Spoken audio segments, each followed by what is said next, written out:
ఈరోజు ధర్మస్థల అనబడే ఒక పేరు పవిత్ర పుణ్యక్షేత్రం అన్నట్టుగా కాకుండా అది ఒక శవాల దిబ్బ అన్నట్టు వినిపిస్తూ ఉంటే నాకే చాలా ఇబ్బందిగా ఉంది, బాధగా ఉంది. గణేష్ గోల్డ్ తాకట్టులో ఉన్న బంగారాన్ని విడిపించి కొనబడును. సంప్రదించండి 9966611144. ప్రణబ్ మొహంతి ఆధ్వర్యంలో స్పెషల్ ఇన్వెస్టిగేషన్ టీం విచారణ చేస్తూ పోతూ ఉన్నప్పుడు మొత్తం 15 స్పాట్లు అతను చెప్పాడు.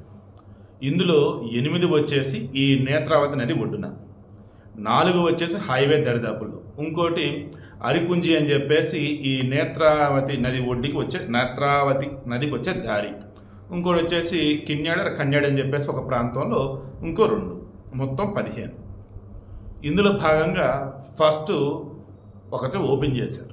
నేను నిన్న మనం మాట్లాడటం మన కావ్యాస్ మీడియాలో 15 అడుగుల వెడల్పు, 8 అడుగుల లోతు తవ్వారు, ఏమీ దొరకల. అండ్ అదేమో నది పక్క ప్రాంతం, 8 అడుగులు లోతు తవ్వేటప్పటికి ఇక నీళ్ళు వచ్చేస్తుంది. ఇంకా ఇలా కాదు మనుషులు తవ్వాలని పైకి వచ్చారు. ఏదైనా అనుమానాస్పదం ఉంటే జేసీబీలు పెట్టి తవ్వుదామని చెప్పేసి ముందు అక్కడైతే మొత్తం చుట్టూతో కూడా ఒక రకం దాన్ని ఏం చెప్పాలి, మొత్తం జియో ట్యాగింగ్ చేసి ఆ 15 స్పాట్లని మొత్తం సెక్యూరిటీస్ పెట్టి సీసీటీవీలు పెట్టారు. తవ్వకాలు జరిపేటప్పుడు మొత్తం వీడియో ఫుటేజ్ చేశారు. ఆ పరిసర ప్రాంతాల్లోకి ఎవరూ రాకుండా మొత్తం బ్యారికేడ్స్ పెట్టేశారు. ఫస్ట్ది అయిపోయింది, ఏం దొరకల. సెకండ్ స్పాట్ ఏం దొరకల. థర్డ్ స్పాట్ ఏం దొరకల. ఫోర్త్ స్పాట్ ఏమీ దొరకల. ఇదేంటి ఇతను అబద్ధం చెబుతున్నాడంటే, నేను 1995లో జాయిన్ అయిన మాట నిజం, బట్ నా చేత వీళ్ళు మనుషుల్ని పూడిపించింది, ఎవరైనా కాలిస్తే వాళ్ళని తగలబెట్టి లైక్ ఇవన్నీ కూడా 1998 నుంచి 2014 మధ్య అన్నాడు. సరే అట్టయితే మరి ఎక్కడ ఏమీ కనపడతలేదు ఏంటంటే తెలీదు. మేబీ నేను పూడ్చిపెట్టిన తర్వాత వాళ్ళు తీసేసి ఉండొచ్చు, లేదు వర్షాలు వరదలు వచ్చి మొత్తం కొట్టుకొని వెళ్ళి ఉండొచ్చు, ఇలా ఏమైనా సరే జరగండొచ్చు కదా. ఇంకా చాలా ఉన్నాయి కదా నేను చెప్పినా అన్నా. దెన్ ఈ నేత్రావతి నది ఒడ్డు దగ్గర, నేత్రావతి నది దగ్గర స్నానం ఘాట్ లాంటిది ఉండింది. స్నానాలు చేశారు. దానికి అవతల వైపు నుంచి ట్రై చేద్దామని చెప్పేసి ట్రై చేశారు. అలా 5వది అయిపోయింది. 6వ దాని దగ్గర బ్రేక్ త్రూ అంటారే, ఒక కీలకమైంది రా బాబు మనకు అన్నట్టు. ఈ టోటల్ ఇన్వెస్టిగేషన్లో ఇదే బ్రేక్ త్రూ పాయింట్. ఇప్పటి వరకు ఫోరెన్సిక్ ఎక్స్పర్ట్స్, ఆంథ్రోపాలజిస్టులు, తర్వాత వచ్చేసి రెవెన్యూ వాళ్ళు, పోలీసులు అంతా కూడా ఆల్మోస్ట్ విసుగుపోయి ఉన్నారు. అబద్ధం చెబుతున్నాడు అని. 6వ స్పాట్ దగ్గరికి వచ్చేసరికి ఏమన్నాడంటే, ఇక్కడ 2 నేను పూడ్చిపెట్టాను, నాకు బాగా గుర్తు అన్నాడు. తవ్వేరు, స్కెల్టన్ బయటపడింది. అమ్మయ్యా అంటే దొరికింది శవమే, కానీ అమ్మయ్యని ఎందుకు అనుకున్నారు? వీడు నిజమే చెప్తున్నాడు, అమ్మయ్యా ఇప్పుడు నిజాలు బయటకు వస్తాయి అని చెప్పేసి.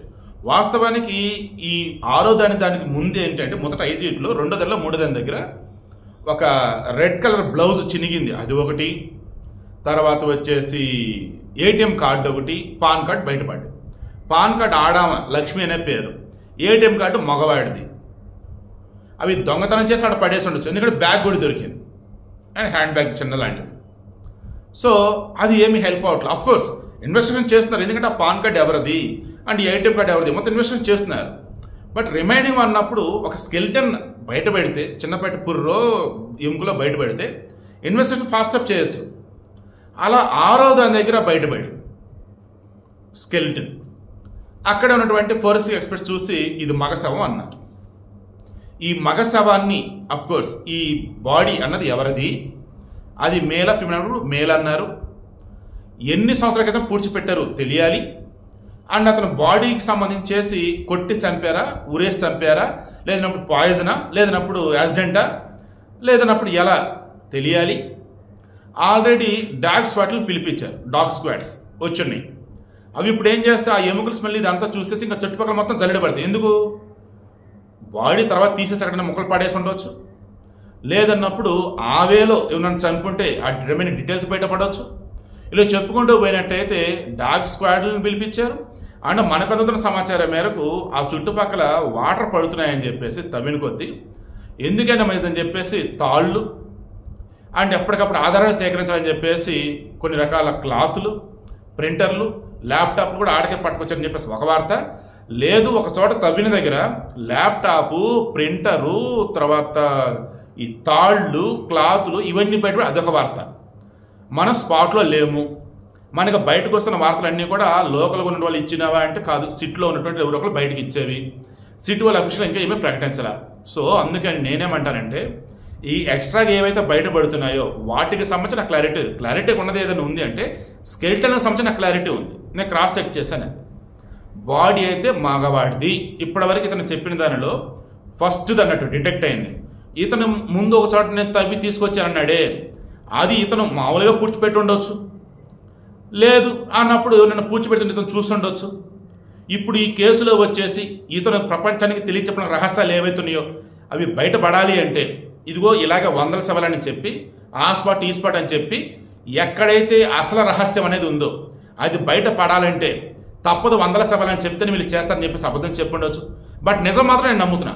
అతనికి తెలిసి మాత్రం మొత్తానికి అక్కడ ఏదో పెద్ద మిస్టరీయే ఉంది. ఎవరు నాకు చంపింది అయితే నిజం, అది ఇప్పుడు బయటపడాలి.